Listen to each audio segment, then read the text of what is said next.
Nuevamente, hola, muy buenos días, espero que se encuentren muy bien.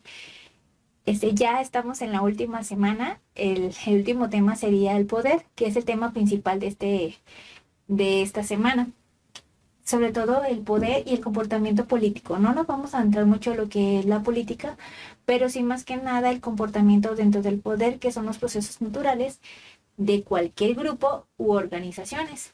Dado a eso que ustedes necesitan saber cómo se adquiere y cómo ejerce el poder. Entonces, vamos a entender un poquito más sobre el comportamiento organizacional dentro de la conducta que se está generando ante las personas que nos vamos a hacer cargo, ¿sale? Aunque quizás haya escuchado mucho la frase del poder corrompe o el poder absoluto corrompe por completo, pues el poder no siempre es malo, y más en las organizaciones porque será necesario. Entonces, como lo dijo un autor, la mayor parte de la medicina serían mortales es que se tomara una dosis equivocada. Y a miles de personas fallecen cada año por accidentes automovilísticos, pero no se abandona o no abandonamos lo que son los medicamentos o los automóviles por el riesgo, pues que ha asociado ante ellos. Entonces, en vez de eso, consideramos el peligro como un incentivo para obtener capacitaciones e información que nos ayude a usar para utilizar fuerzas en forma productiva, ¿sí? En lo que vamos a necesitar. Entonces, lo mismo aplica sobre el poder. En una realidad de la vida organizacional, pues no hay modo, pues que desaparezca. Entonces, además de aprender cómo funciona el poder en las organizaciones, vamos a poder usar este conocimiento para hacer eficaz un gerente o un personal en el cual están basado en el liderazgo. Entonces, para entender un poquito más, tenemos que saber la definición, lo que es el poder. El poder se refiere a la capacidad que tiene A para influir en el comportamiento de B. Entonces, de modo que éste actúe de acuerdo con los deseos de A, lo que implica es que esta definición sea un potencial que no necesita actualizarse para que sea eficaz o una relación de dependencia. El poder puede existir sin que se use, ¿sale? Entonces, por lo tanto, es una capacidad o potencial. Algunos pueden tener poder, pero no imponerlos. Entonces, es probable que el aspecto más importante del poder es una función de dependencia. Entonces, entre mayor dependencia de B con respecto a, mayor es el poder de A en la relación. ¿Sí me explico? Entonces, una vez que la dependencia se basa en las alternativas que percibe B y la importancia que se coloca en aquella que el A controla. Entonces, una persona puede tener sobre ustedes, si solo él o ella controla algo que ustedes desean. Entonces, si ustedes quieren obtener un título universitario y para lograr tienen que aprobar ciertos cursos y pues sería su profesor de la, ¿sí me explico? Entonces, si su profesor actual es el único docente que imparte, él o ella tiene el poder sobre ustedes. Entonces sus alternativas están muy limitadas, pero para ustedes sería muy importante alcanzar la calificación aprobatoria para tener el resultado o el logro que quieren. Entonces, de manera similar, si ustedes estudian con, no sé, si ustedes estudian con dinero totalmente aportado por sus padres, entonces tal vez reconozcan el poder que ellos tienen sobre la persona. Entonces, ustedes dependen de ello por el apoyo financiero, pero a su vez que ustedes salen de la escuela, consiguen un trabajo y ustedes tienen su propio ingreso, entonces el poder de sus padres va a reducir bastante. Así va a poder ustedes controlar sobre lo que ustedes desean ante el dinero.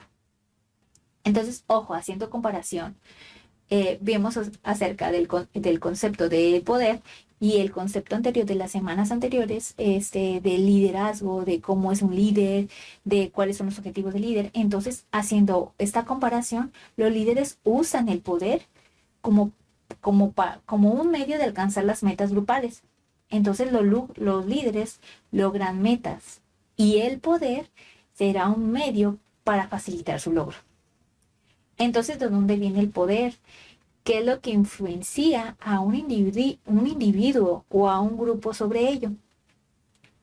Entonces,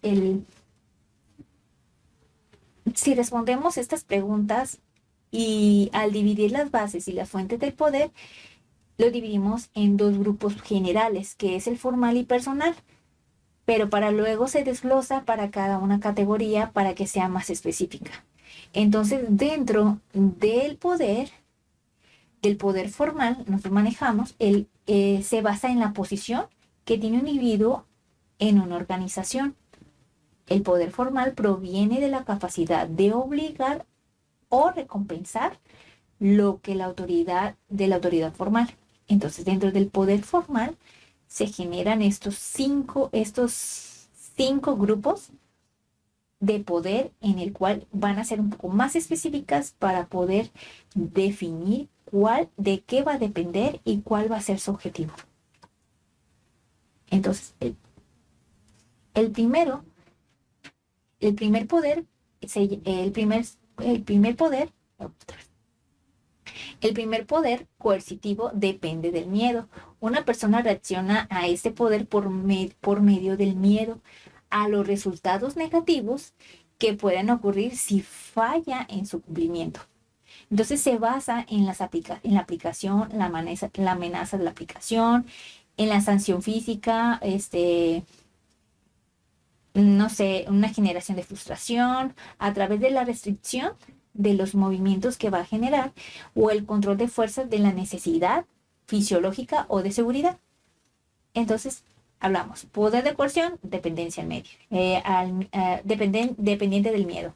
El segundo es lo opuesto de lo coercitivo, que es el poder de recompensa. En ese poder de recompensa, pues las personas cumplen los deseos o instrucciones de otro porque al hacerlo les produce beneficio. Y entonces alguien que atribuye premios que otro considera valioso que tendrá que poder sobre ellos. Entonces, estas recompensas pueden ser financieras, como controlar el nivel de salario, el aumento, el bono, o no financiero, que ahora es el reconocimiento, los ascensos, las asignaciones de trabajo interesantes, colegas amistosos, turnos de trabajo preferente o territorios de ventas codiciados. Entonces, de cierta forma están las dos diferencias, pero son muy importantes. Entonces, el poder coercitivo, miedo, y el poder recompensa, como dice la palabra, compensar lo que van a tener beneficio ante ese poder. El tercero, que está en los grupos formales y organizaciones, es probable que el ascenso más frecuente o uno más de la base de poder sea la posición que alguien tiene en esa estructura. Entonces, a ese poder se le llamamos legítimo. Entonces, el poder legítimo representa la autoridad formal para controlar o usar recursos organizacionales. La posición de autoridad incluye el poder coercitivo y el de recompensa, ambos. Sin embargo, este es más amplio que los otros dos. Entonces, en específico, incluye que los miembros de la organización acepten la autoridad de un compuesto. Pueden tener variables. Entonces, todo depende de las características que tiene la organización. Entonces, el cuarto sería el poder de experto, que es la influencia ejercida por resultados de experiencia, aptitudes o conocimientos especiales. Conforme el trabajo de los expertos, lo utilizan para alcanzar dichas metas. Entonces, poder de expertos son personas que tienen influencia, que son expertos ante el tema o ante las organizaciones. Y ahí ya vienen diferentes tipos de el poder sobre todo, ¿cómo digo? Sobre todo el poder que ejerce la persona que es encargada o, por ejemplo, puede ser como el psicólogo en recursos humanos, en administradores, mercadotecnia, no sé, gerentes que son bases más que nada en cuanto a las experiencias, en cuanto a su título, ¿sí?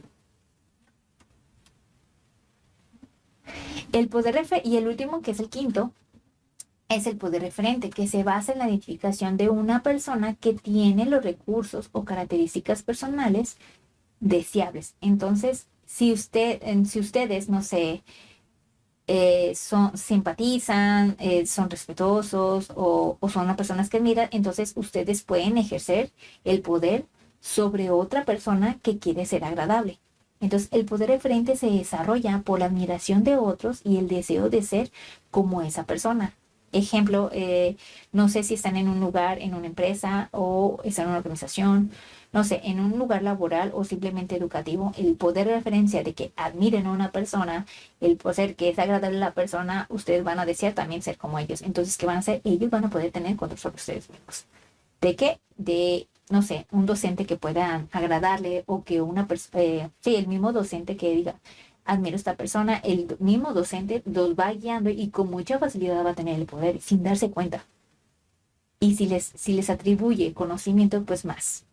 Entonces, ¿qué tácticas del poder utilizan las personas para traducir las bases del poder en acciones específicas? Es decir, ¿qué opciones tiene un individuo para influir sobre sus jefes, compañeros o empleados? O algunas veces estas opciones son más eficaces que otras. Entonces ahí manejamos lo que son las investigaciones que han identificado nuevas distintas tácticas de influencia ante el comportamiento de, dentro del comportamiento de las personas que están elaborando o las personas que se encuentran dentro de la organización. Entonces manejamos lo que es la legitimidad, basarse, que es la posición de autoridades propias o hacer énfasis de una petición que están de acuerdo con las políticas y reglas organizacionales. La segunda es la persuasión racional, que representa argumentos lógicos y evidencias basadas en hechos para demostrar una petición que es razonable. Apelar a la inspiración, que desarrolla compromisos emocionales con la apelación de valores, las necesidades, las esperanzas e inspiraciones del objetivo. La consulta, que es aumentar la motivación y el apoyo del objetivo al involucrar en la decisión de cómo van a lograr el plan o el cambio ante, ante cualquier comportamiento o ante cualquier decisión que vayan a tomar. Entonces, el intercambio, pues habla de las recompensas del objetivo con beneficios o favores a cambio de seguir una petición. El apelar a la personal, que es pedir el cumplimiento con base a la amistad o a la lealtad. Congraciar, que es el uso de halagos, elogios, comportamientos amistosos ante una petición. La presión, que es el uso de alerta, la petición de las repetidas y amenazas. Entonces, la coalición, que es la lista de ayudas para que de otras personas puedan persuadir al objetivo o el uso de apoyo, otros como razón para que el objetivo esté de acuerdo. Entonces, de cierta forma, las tácticas son más eficaces que otras. En específico, las evidencias indican que la persuasión racional, llamado las inspiraciones y las consultas, tienen que ser más eficaces dentro del comportamiento. Entonces, para ver cómo funciona en la práctica de estas tácticas que hemos mencionado, consideremos que el modo más eficaz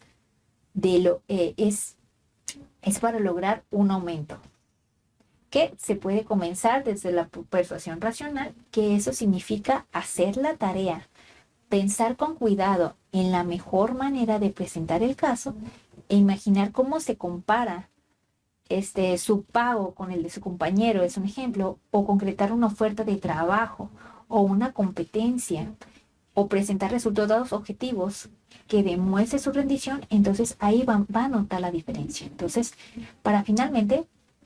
concluyendo, finalmente sabemos que la cultura al interior de las organizaciones difieren mucho. Por ejemplo, algunas son cálidas, otras son relajadas. Estaba leyendo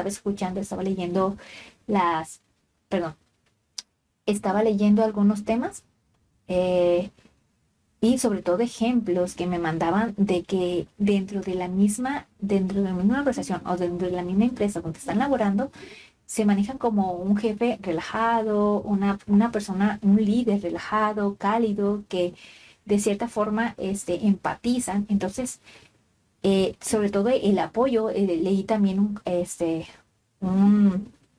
un trabajo que hablaban de un líder que lo veían que las personas que apoyaban a las personas, cuando se presentaba sin conocerlo, veían cómo tenían ese liderazgo. Entonces, cálidas, relajadas, de apoyo y otras formales o conservadores. Entonces, por lo tanto, la cultura organizacional en el que trabaja una persona tendrá que ver en la definición de la táctica que considera apropiada. Entonces, algunas culturas definen como la táctica que se considera apropiada, pero algunas culturas estimulan que el uso de la participación y la consulta, o otra la razón y unas más base que la presión, pues entonces se complementan, ¿sabes?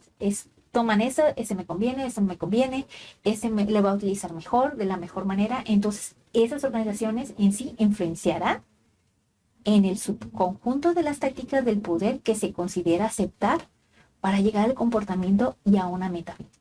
Recuerden, todas las organizaciones venimos a innovar. Todas las organizaciones vienen a poder el manejo de los subgrupos, del jefe, de la dinámica de grupo, dinámica entre los mismos individuos. Entonces, si hablamos desde la primera unidad, todos somos organizaciones. Todos siempre van a estar alrededor de organizaciones. El objetivo es la meta a cumplir. Entonces, aquí concluyo. Será breve. No quise entrar muchísimo a las definiciones, pero son las cosas más importantes. ¿Se llevan una tarea? Sí, claro que sí. Pero traté de hacerlo más específico para que sean los puntos más importantes. Si quieren entrar un poquito más a la política, ese libro les va a ayudar muchísimo. Pero sí es importante que den lectura para que podamos un poquito más en cuanto a mi explicación, en cuanto a la lectura, puedan un poquito más definir, o más que nada definir el poder empatizar con el conocimiento que ustedes tienen junto con mi conocimiento que pudiera aportarles. Entonces, es la última semana, como les había dicho. En la siguiente sesión, la que es la semana 16, que ya ahora sí es por finalizar, voy a hacer una breve examen de evaluación de estas dos últimas unidades, de estas dos últimas temas. Entonces, dentro de esos dos últimos temas se contemplan lo que son 3 evaluaciones. Entonces, dentro de estas 3 evaluaciones se van a dividir y se va a contemplar lo que es el porcentaje de los exámenes o el examen evaluativo. Entonces, por lo pronto les deseo una bonita semana, y cualquier duda, cualquier aclaración, como les he dicho de las semanas pasadas, pueden contar conmigo. Me mandan un mensaje en privado, y si llegaran a tener, por ejemplo, alguna duda cuanto a una definición, con mucho gusto se lo puedo responder. Entonces, deseándoles lo mejor y cuídense mucho.